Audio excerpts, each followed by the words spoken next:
broadcasting live worldwide. Follow us on Facebook, Twitter, and Instagram. 10 seconds to go. 8, 7, 6, 5, 4, 3, 2, 1. Merry Christmas. Hello everyone, and welcome to another episode of Have Faith, Let It Begin. This is Angel, and today is Tuesday, December 22nd, 2020. Do you remember this sound?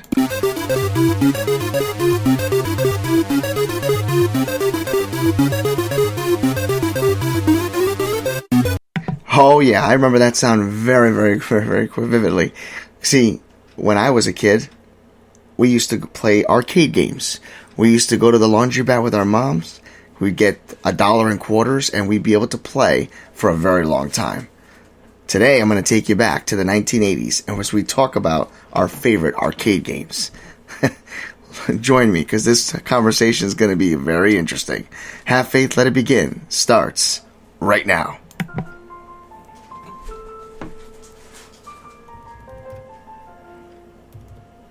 On June 16th, 2018, a show designed for you, The Daily Commuter, went live.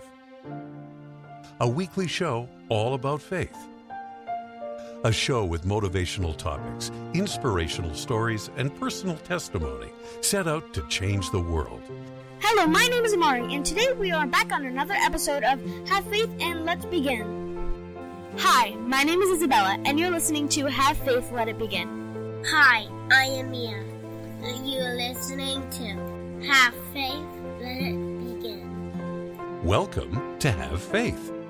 Let It Begin. Here's your host, Angel Santana. Can you say have faith, let it begin? Huh? Yeah. Yeah? Right. Daddy loves you.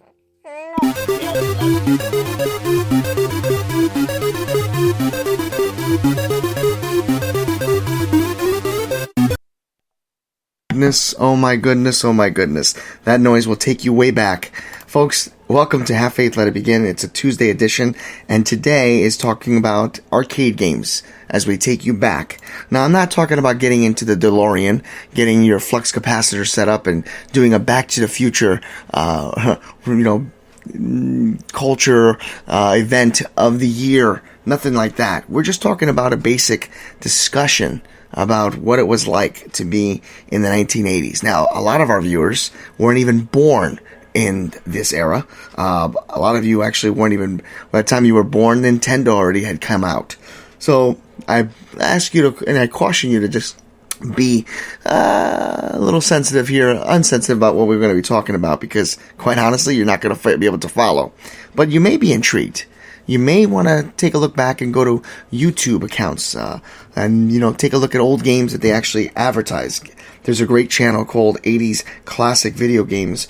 They provide soundtracks. So I want to thank them for allowing me the use of that audio that I just provided each and every one of you.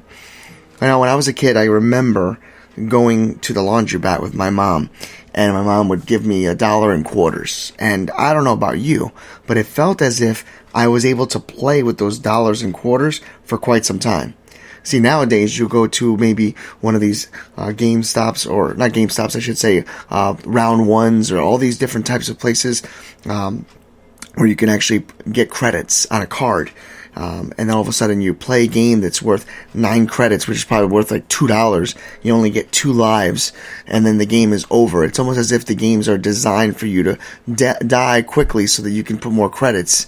Well, in my day and age, when we would put 1 quarter in, because it would only cost a quarter to play, like Pac-Man or Mrs. Pac-Man or Donkey Kong or Missile Command.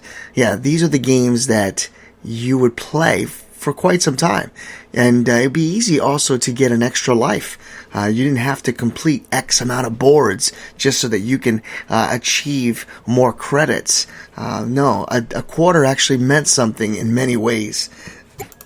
And one of the things that I think is interesting is when I was looking back at the history of the arcade games, just a list of games that we grew up with, like Centipede and Defender and Space Fury and Galaga, and of course, like I stated already many times, Mr. and Mrs. Pac-Man, but Pac-Man, of course, being the elite of anything, especially for the Atari video game. Games like Donkey Kong or Mr. Do, Burger Time. There's a lot of games that just continue to go on. Frogger being a classic game. There's Jungle King. There's Pole Position. And then, of course, as time evolved, we started seeing other games. We, of course, saw games like Armor Attack and Star Castle, Super Pac-Man. And these are the games that we grew up with. These are the games that were fun. Then eventually you started seeing games like Mousetrap, Starjacker, Popeye, iRobot. And then, of course, as the movies started to come out, like Star Wars, we used to start playing games like that. But I want to continue on with the whole essence of the arcade games that were in laundromats, games that we grew up in, games that actually, were fun. Even adults played. Now, you can't even have an adult try to pick up a joystick or a controller, as they would say, and even attempt to play a game because there's so many different buttons, like a bumper or a side trigger button or an X button, a Y and a C and an L, T, Y, well, all these buttons that don't even make sense sometimes for our generation.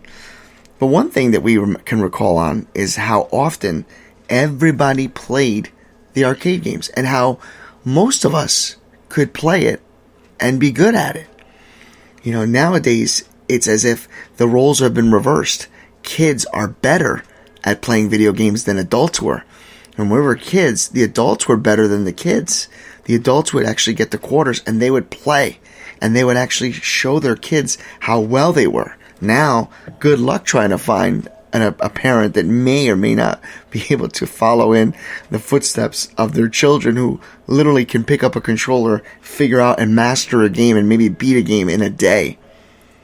I just find it very interesting that time has changed in that industry for so long and how often things continue to evolve. Now we have things like virtual gaming, whereas we had this one-dimensional game.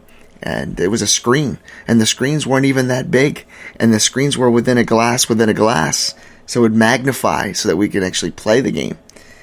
Yeah, those were the days. I remember the days playing in the laundromat. And I remember crying because Mr. Pac-Man couldn't get a certain level. Don't you just hate those ghosts? They would fly around. And no matter what you did, whatever quick turns you'd make, you'd always find yourself getting that nasty, nasty sound, of ending the whole game and not knowing. Yeah, those were the days. Somebody wrote to me once and said, Angel, what was your favorite highlight of being a child in the gaming industry? I would have to say, for me, it was learning how to try something new. Let me be more specific. I remember when the industry changed because Sega Genesis came out of nowhere. And everybody wanted to buy the system. It was $125. And I remember looking at the package and all of a sudden saying, there's only one joystick? Why do they only give you one joystick? And you had to find out that in order for you to play with your buddy, you had to go out to the store and buy a joystick. I remember going to my friend Chris's house, and he had had the first Sega Genesis, and we couldn't even play. He rented a game, but we couldn't play because it was only one joystick that came with the system. And now, you start seeing the way the games were built and how we went from arcades to 1/4 to a cartridge. And then all of a sudden we went to CDs and DVDs and we had Sega CDs. And then all of a sudden now games and cartridges and DVDs and CDs are going away. Everything's digital. It just keeps changing.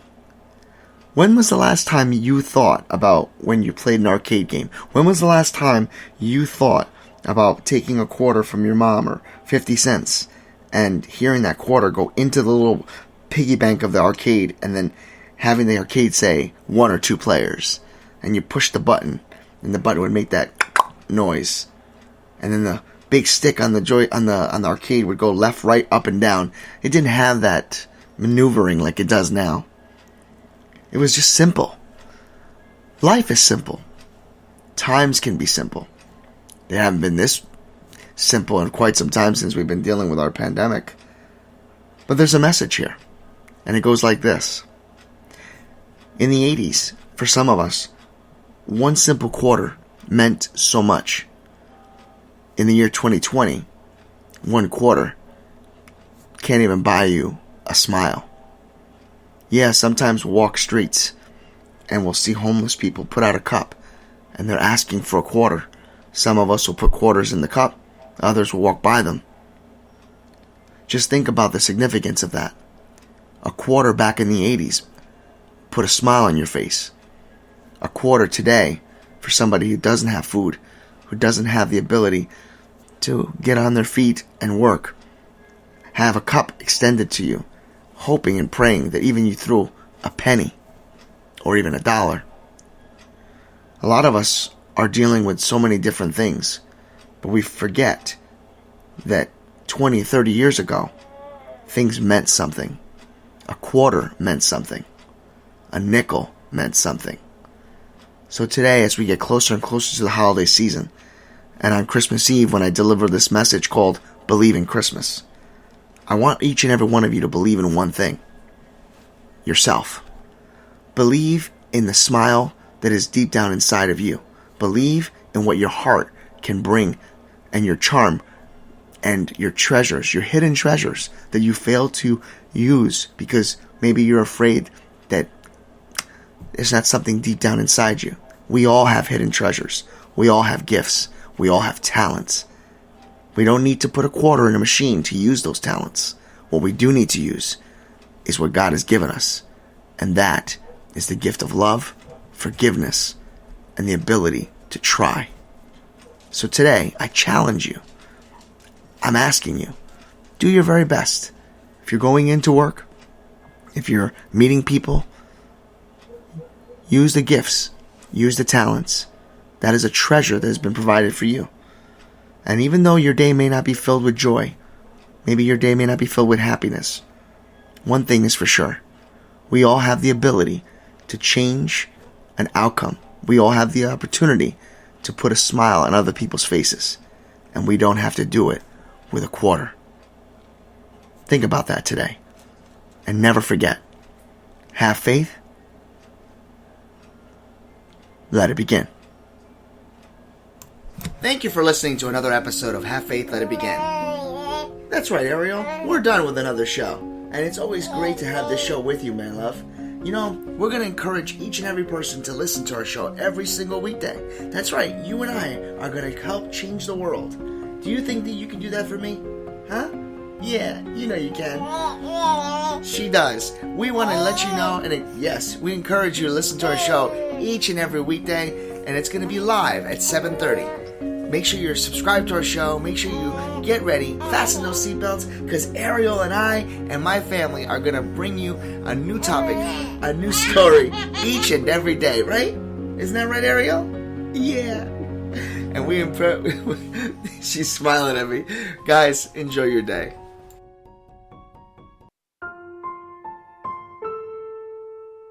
Merry Christmas. Hi everyone, this is Angel from Have Faith, Let It Begin. Just to remind you, for the very first time ever on this show, we will be live on Christmas Eve at 11 p.m. to deliver a very special Christmas Eve Mass. That's right, it'll be our very first time that we'll be broadcasting live on Facebook Live on Christmas Eve at 11 p.m.